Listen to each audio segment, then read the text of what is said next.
Peacemaker vs Soldier Boy, DC vs the Boys. This is one of those matchups that's really only relevant because of the recent media these characters have gotten and the standout portrayals in that media. And that's not a bad thing. If anything, I think it's really cool how the public perception of a character can change so quickly.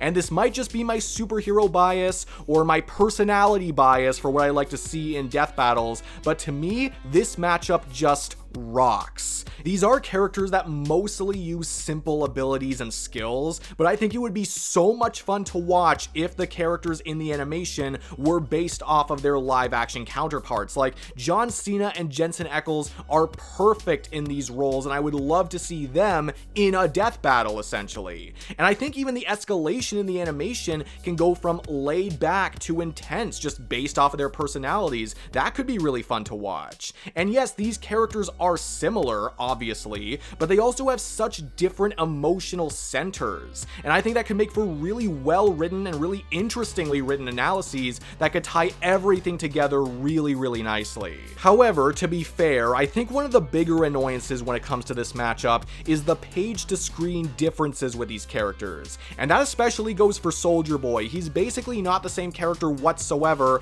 in the comic compared to who he is in the show. And Death Battle's no stranger to finding discrepancies across different source material, but this is kind of an extreme example, so it's hard to say what they would do here.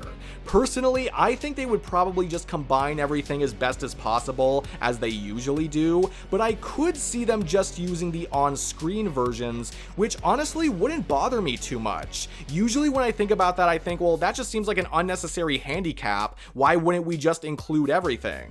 But for this, if they're going to be basing the characters in the animation off of their most known versions anyway, then if they think that is the legitimately easier way to analyze this matchup or less messy way to analyze this matchup, then I honestly think that's fine because it's going to be just as fun either way. Again, they can do whatever they want, but I honestly wouldn't have a problem with that in this case. And I could see it actually happening, especially after it was on the Tournament of Champions, but I do think it has a window of most relevance that could close in a few years, you know, just based on the shows that they are in. But within that time frame, I think this episode could do really well for them. There might be some touchy stuff they'll have to work around, but I think they could do it. Overall, I just think this fight could be sick as hell and entertaining as fuck.